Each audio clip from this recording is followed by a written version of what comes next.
Thank you very much indeed, and compliment you on the wonderful work that you're doing there and chairing this very important meeting, and to listen very attentively to the wonderful speakers and also my colleague, former Senator Jerry Horkin.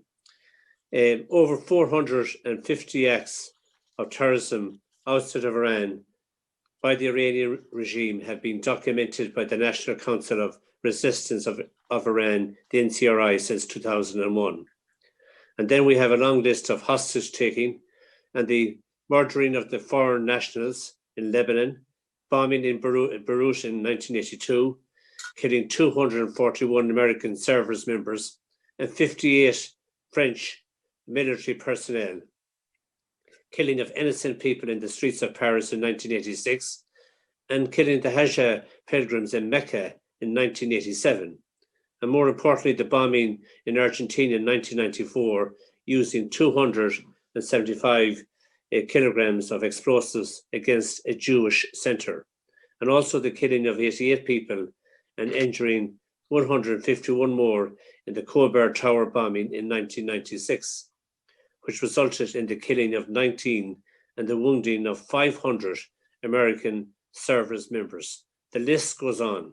And only a few days after the start of the December 27 uprising, the Secretary of the regime's Supreme National Security Council, the IRGC veteran, Ali Khamenei, said that the People's Mujahideen of the Iran, the PMOI and the MEK, will be hit by the reaction where they would have no idea the implications of, that is, the mullahs regime's response to the uprising inside of Iran. In order to attempt to suppress, it is targeting the uprising leading forces, and they will be very careful on this.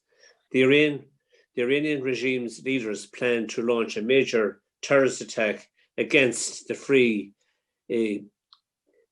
Iran Grand Gathering in Paris in 2018, and the terrorists in possession of the bomb were arrested by the Belgian police.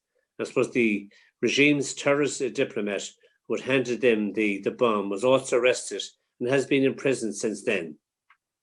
Many of the participants in this conference were present in that gathering and were potential victims of a bomb that is said could have killed at least hundreds of people there should it have been proceeded according to its plans.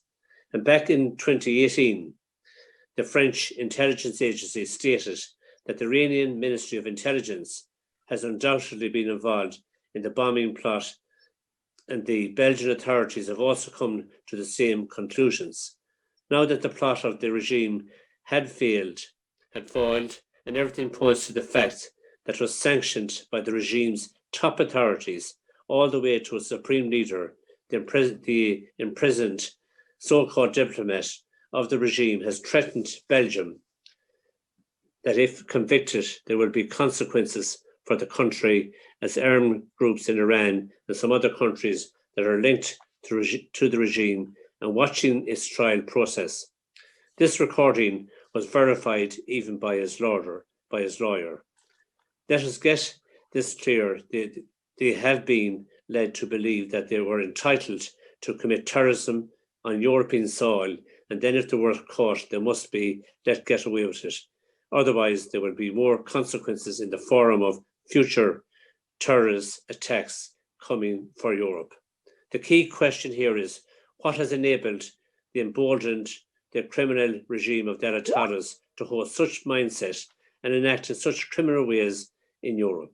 For about 4 decades, the NCRI has been the spearhead of the resistance to suppression, terrorism, and certainly the regime of the Ayatollahs. However, the international community and the European countries have failed them with their silence and appeasement policy.